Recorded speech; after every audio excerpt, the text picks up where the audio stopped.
물이라는 겁니다. 그래서 물이 그래서 말씀이라는 거예요. 물이 어떻게 여호와를 하나님을 알게 해줘요? 목을 시원하게 해줄 수는 있지. 물이 아니라 여호와를 알게 하는 지식은 뭐밖에 없다? 그리스도밖에 없다. 그래서 그리스도를 또 성경에서 일관되게 뭘로 표현해요? 그래서 말씀이라고 자꾸만 우리에게 가르쳐 주시는 거죠. 그래서 그리스도 그 말씀만이, 그래서 그가 위의 물이에요. 위의 물이 땅으로 이 아래 바다를 다 덮은 같이 이 세상을 전부 다 덮어 버리는 것을 말할 때 쓰는 겁니다. 이게 바로 바다가 없어졌다라는 거예요. 왜? 뭐 어떻게 없어졌어요? 그렇지, 위의 물로. 그게 중요한 겁니다. 바람으로 날려버렸다 말려버렸다가 아니고 위의 물이 덮어서 진리의 물로. 그러니까 진리의 말씀이 우리 가운데 임하면 거짓된 것이 보여졌던 사람들, 진리의 말씀을 들었을 때 왜 이렇게 손을 안 들어? 이게 나만 들어. 그치, 자기 안에 있었던 거짓된 말씀들이 드디어 보여졌단 말이에요. 그래서 어떻게 했습니까, 여러분들이? 그냥 버리기 시작하죠. 속아내든지 버리든지 더 이상 그 말을 갖고 있지 않게 돼요. 그걸 성도라고 하는, 그걸 신부라고 하는 겁니다. Bless you. 그렇게 하는 겁니다. 그래서 이들을 갖다 그래서 아까 5절에서 우리 21장에 가서 보시면은요, 21장 다시 보겠습니다. 2절에서 이 상태가, 그래서 내가 봄에 거룩한 성 새 예루살렘이 어디로부터? 하나님께로부터 하늘에서 내려오니 그 준비된, 또 준비 또 나오네요. 준비된 것이 신부가 남편을 위하여 단장한 것 같더라. 그러니까 신부의 이름을 여기서 누가 그랬어요? 위에서 내려온 새 예루살렘 성전을 갖다가 신부라고 하는 거예요. 왜? 성전은 누가 거하실 것? 하나님께서 거하실 것. 하나님이 짝으로 가시는 거, 신랑이 신부 안에 들어가야 될 거 아니겠어요? 그래서 신랑이 거할 곳도 신부, 여호와 하나님께서 거하실 곳도 성전. 그래서 성령의 전인 줄 너희가 알지 못하느냐, 너희가 이렇게 말하잖아요. 그래서 우리가 신부라는 말이 무슨 뜻이냐? 아니, 하나님의 신부가 말이 되겠냐고요. 하나님 무슨 신부가 필요하시냐고요. 신부는 우리 이 세상에서 사람 남녀로 지어놓으시고 하나님이 신랑이라는 것을 알게 해주신 거야. 근데 진짜는 또 뭐냐? 신랑 신부도 메타포고요. 진짜는 뭐냐? 더 가까이 표현하는 것은 성전이라는 거예요, 우리가. 그래서 사도 바울은 또 하나 더 넘어가서 그 성경을 깨닫고는 성전이다. 그 성전이 꼴 신부다. 신부의 신랑이 임하는 것처럼 성전에는 하나님이 임하시는 거야. 하나님이 우리의 바알, 진짜 바알 남편이다 라는 걸 알려주는 것이죠. 이 사실을 설명하는 겁니다. 이게 다시 여기서 이 사실로 하나님의 성전 안에 거한 자들, 다른 말로 하면 우리가 하나님의 성전 안에 거하잖아요. 하나님께서 우리를 성전 삼아 당신이 또 거하신 존재들. 그래서 이 두 차원이 다 같이 나오는 거예요.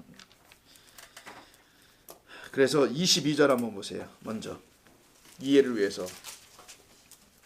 성 안에서 내가 성전을 보지 못하였대잖아요. 눈에 보이는 성전이 이젠 존재하지 않아요. 이 이유는 왜 그런 거냐면 주 하나님 곧 전능하신 이와 및 어린 양이 성전이기 때문이다. 그래서 우리가 그 성전 안에, 우리가 또 그 신랑 안에 거하는 거. 신랑은 신부 안에 거하고 신랑은 또 신부 안에 거하는 걸 하나 됐다라고 하는 걸 짝이다. 이렇게 하나 된 역사가 나타나게 하기 위해서 우리를 성전이라고도 부르시고요. 우리는 또 그리스도 하나님을 또 우리의 성전이라고 하는 거예요. 서로 이게 핀트가 안 맞으면 안 돼. 딱 떨어져야 돼. 아구가 딱 떨어져서 나도 그를 성전, 그도 나를 성전. 내 입장에서 내가 그를 성전이라 부르는 게 마땅한 것 같아 보이는데 내가 감히 그분이 나를 성전이라 부르는 건 좀 부담스러워요. 그럼 안 되지. 면목 없는 은혜가 있어서 그런 거죠. 긍휼이라는 것 때문에 참 면목 없지만 나를 성전 삼아주셨다니 참 할 말이 없습니다, 하나님. 이 상태. 그래서 성 안에서 성전, 어떤 성전? 옛 바벨론, 큰 성 바벨론 있죠. 유황불에 던져진 그 바벨론은 내게 더 이상 있지 않다. 그게 뭐예요? 바벨론이 날아갑니까? 내 안에 있는 거짓된 것이 다 사라져 사멸된 것을 말하죠. 뭘로 태운데 아까요? 하나님의 말씀이라 라고 했잖아요. 옛 하늘을 멸망시키는 것은 하나님의 말씀이라. 그러니까 여러분이 하나님의 말씀을 듣고 들으면 들을수록 여러분의 거짓된 것은 점점 물러가는데 뭐부터? 거짓 선지자부터 제거합니다. 그 다음에 짐승이 제거돼요. 왜? 거짓 선지자가 증거하는 것은 기적과 이적을 행하면서 짐승을 소개해주고 있거든요. 왜냐면 짐승이 얘한테 또 권력과 뭘 줘, 이렇게 능력을. 그리고 또 짐승은 또 누구의 하수인처럼 돼 있냐면은 용과 옛뱀 마귀 사탄이라는 이해가. 그러니까 순서가 있어요. 처음부터 용 때려잡을 수는 없고 거짓 선지자부터 해결하는 거. 이거부터 안 된 자들이 무슨 마귀하고 싸울지라 뭐 찬송 있잖아요. 죄악 벗은 부인. 그게 아니고요. 거짓 선지자로부터 시작. 참된 말과 참되지 못한 말을 전하는 것에 대한 구분을 할 줄 아는 것부터. 너는 여기 가서 유튜브 뒤져보고 또 주일날 와서 또 아멘하고 앉아있고. 그래서 누구예요? 했더니 뭐 유 무슨 목사, 김 무슨 목사, 조 무슨 목사 다 하셨어요? 오케이. 아이고 주여. 그러지 말자는 거예요 제발. 그거부터 제거돼야지 그들이 전하는 뭐 거짓된 우상이 제거돼요. 헛된 하나님이 헛된 그리스도가 제거된다는 거예요. 그리고 그 그리스도가 제거되니까 그 가짜 그리스도를 보냈던 용도 옛뱀이 제거되는 겁니다. 그러니까 하나님의 말씀만이 듣고 또 들어야만이 여러분이 그 말씀 안에서 그렇게 물이 바다 덮음 같은 역사가 나타나게 되는 것이겠죠. 그래서 신부가 남편을 기다리는 것처럼 그래서 옛 성전 사라지고 새 성전으로 세워지는 것. 요게 지금 바다의 현실이라고 볼 수 있어요. 바다가 사라진 새 성전의 사람들이라고 볼 수 있겠죠. 거룩한 새 성전, 새 예루살렘 성전이라고 지금 성경에서 말합니다. 9절로 갑니다. 자, 조금만 더 할게요. 7 대접을 가지고 7 재앙 7. 그러니까 777이야. 7이 다 나타나요. 여기서는. 자, 내가 신부 어린 양을 너에게 보여줄게. 사람을 데리고 오는 줄 알았더니만요. 사람은 안 데리고 오고 바로 예루살렘 성전을 보여준단 말이에요. 지금 신부 어린 양의 아내를 내게 보이라고 해서 성령으로 나를 끌고 높은 산으로 올라가 하나님께로 내려오는 뭘 봐요?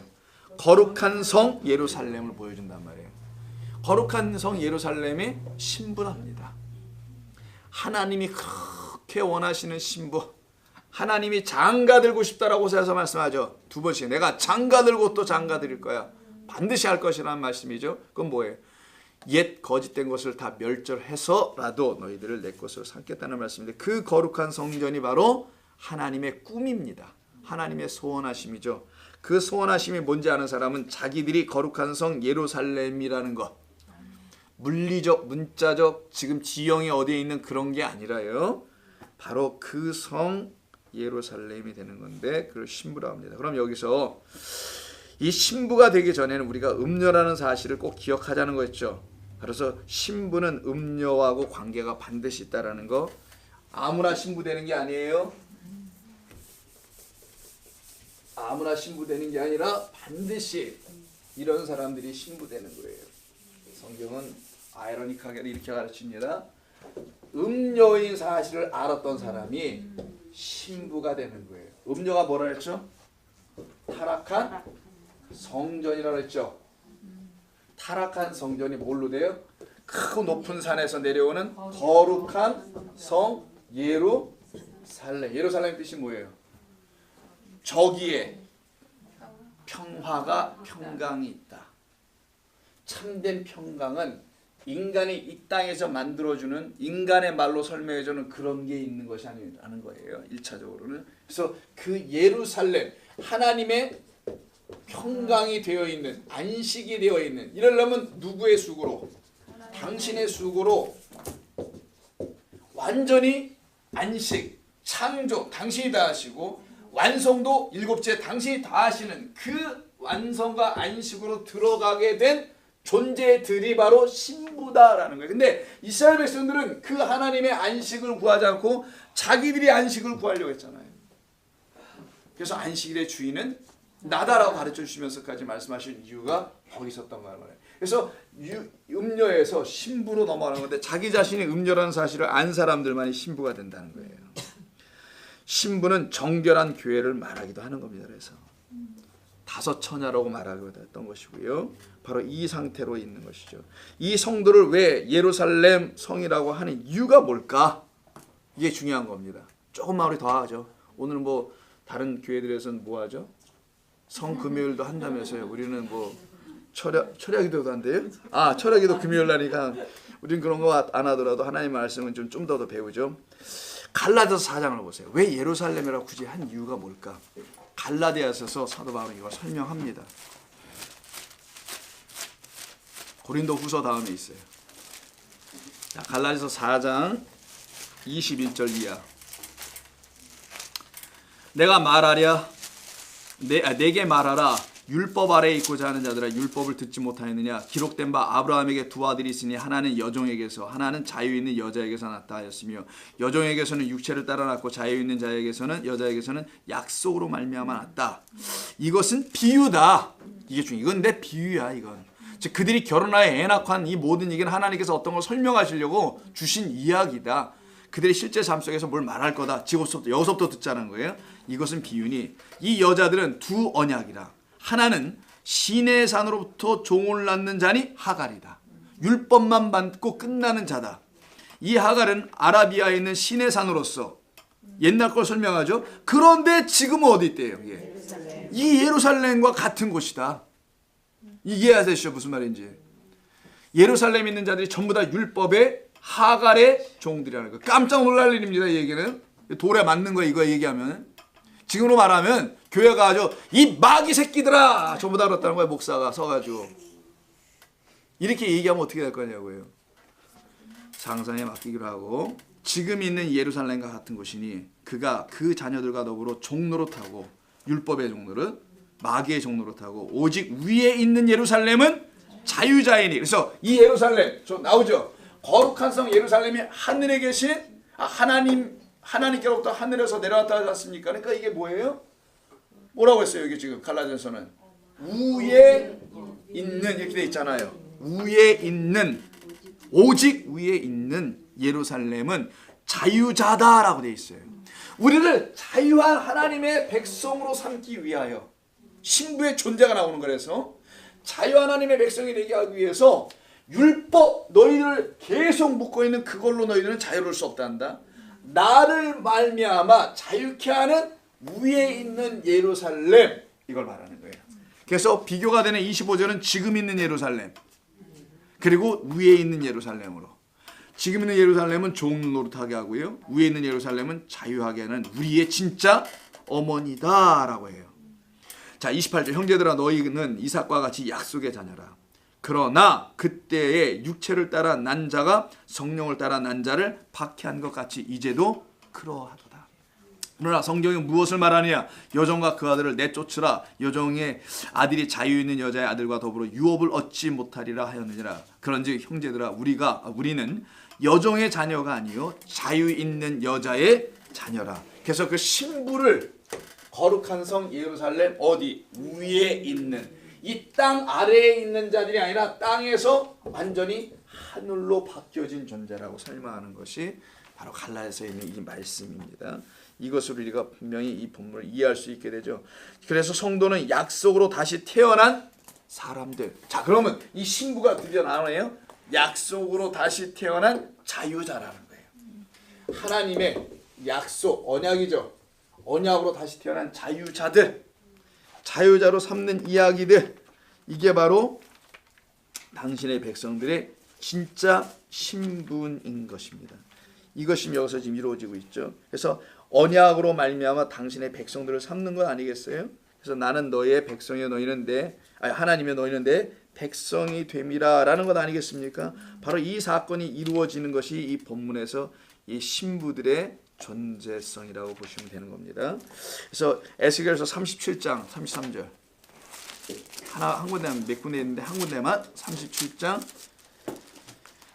23절 에스겔서 37장 23절 그런즉 그 우상들과 가증한 물건과 그 모든 죄악으로 더 이상 자신들을 더럽히지 아니하리라. 이게 바로 음료로부터 떠난 자들이잖아요. 음료의 멸망을 받은 자들이죠.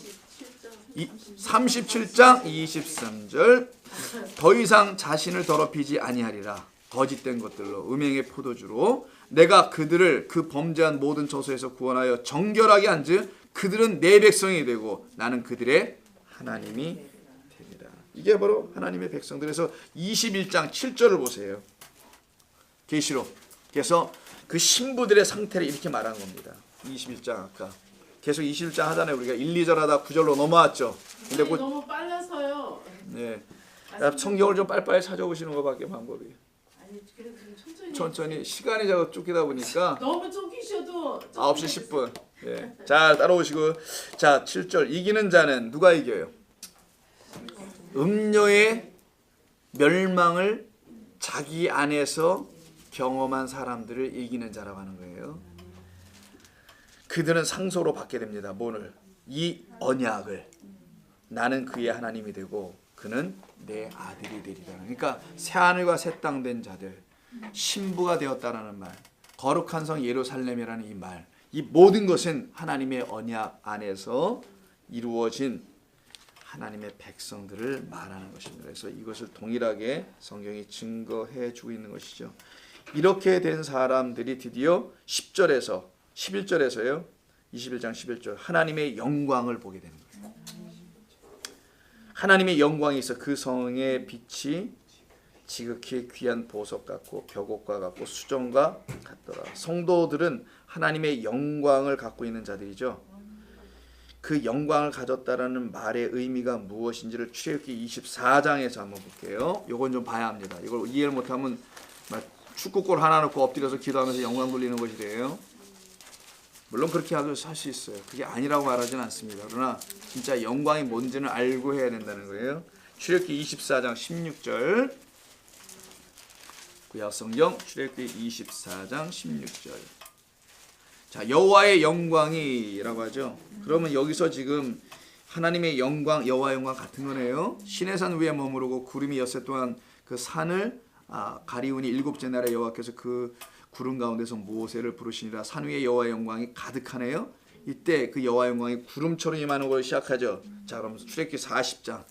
출애굽기가 어떻게 끝나는지 보세요. 마지막 장이 40장입니다. 40년간처럼 거기 40장이야?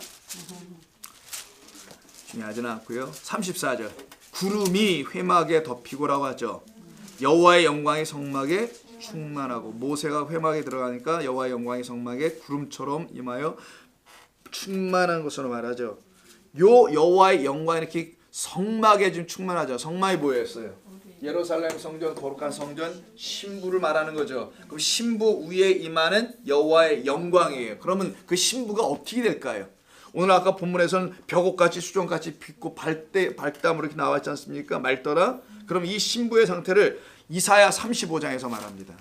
자, 성막에 비치는 거예요. 항상요. 여호와의 영광은 성전에, 그 성전은 뭡니까? 돌성전 아니고 예수님의 몸을 갖게 되어 진리로 세워져 있는 우리를 말하는 건데, 그 성전이 이스라엘의 참된 성전 신부들이 이사야 35장에서 이런 말씀을 우리에게 줍니다. 그 여호와의 영광이 뭔지, 그 성막, 성전, 그 신부들 위에 임한 영광이 무엇인지를 35장 1절과 2절.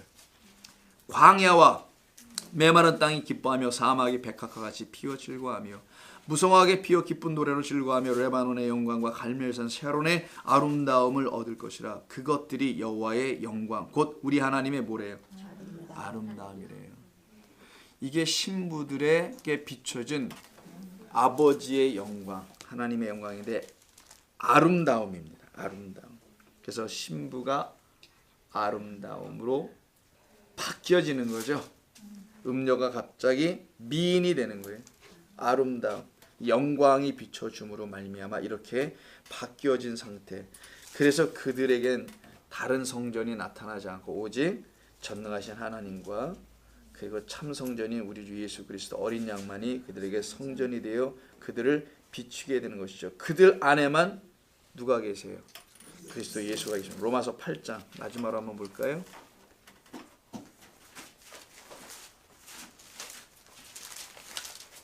로마서 8장 17절.